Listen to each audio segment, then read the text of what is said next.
Hi there, I just wanted to share this preparation notes that I'm making for a shoot that I'm doing tomorrow. So it's inside a gigantic warehouse, very, very dusty, lots of machinery. And the object that I'm going to be shooting is this sort of gigantic gas cylinder that's hollow. So it's about 10 meters long by 5 meters wide and about another 10 meters or 8 meters tall. Very, very big.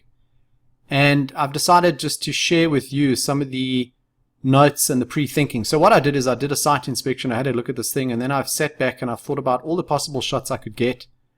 And the ceiling has got all sorts of rafters and wires, and I've got to make sure I don't go anywhere near those. So of course I don't want to have any mishaps, and I want to get there and use my batteries wisely and get the best possible shots. So let me show you the way that I've approached this. Firstly, I've used Google Keep just to make a note, which I can then access from my phone, giving it, the date and the drone shoot. I'll check the firmware tonight just to make sure I've got the latest version. Definitely going to bring my takeoff pad because it's very dusty. And I'm also going to check the lowest RTH setting just in case it goes into RTH. I just want to make sure it doesn't go up into the roof, so I'm just going to see how low I can get that.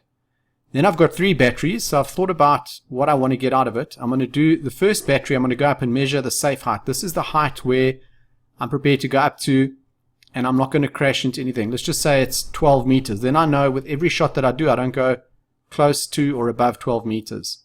So I'm going to make a note never to exceed this height. So my waypoints, etc., will always be below that. And that will give me the safety for the rest of the shoot, instead of finding out by mistake that I'm going too high. First shot will be a forward reveal. I will set it up using my C button, and I will stop just before the object. And then I'll do another forward reveal where I fly through it, and I may have to turn off obstacle avoidance for that.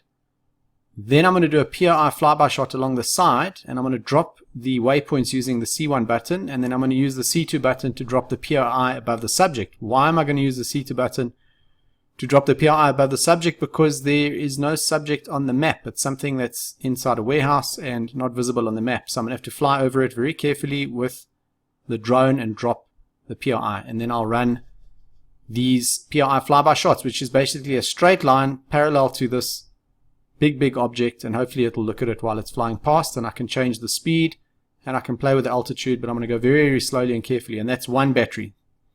Second battery, I'm going to use the DJI Go app, and I'm going to try out tap fly. I'm going to take off obstacle avoidance, and I'm going to see if I can very slowly and carefully use tap fly to go through the subject.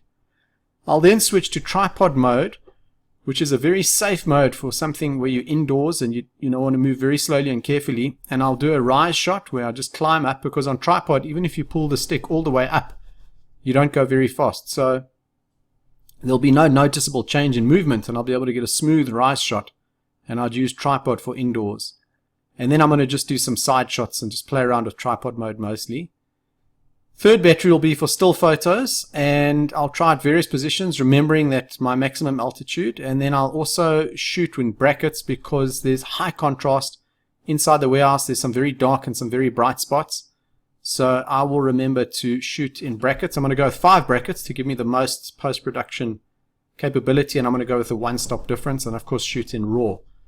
So that's how I've approached it, because I've taken the day to think about the shoot and what I want to get done. And instead of sort of going there and just winging it, I've decided to firstly visualize the shots that I want and what the client will be happy with, and then of course make these notes and take them with me.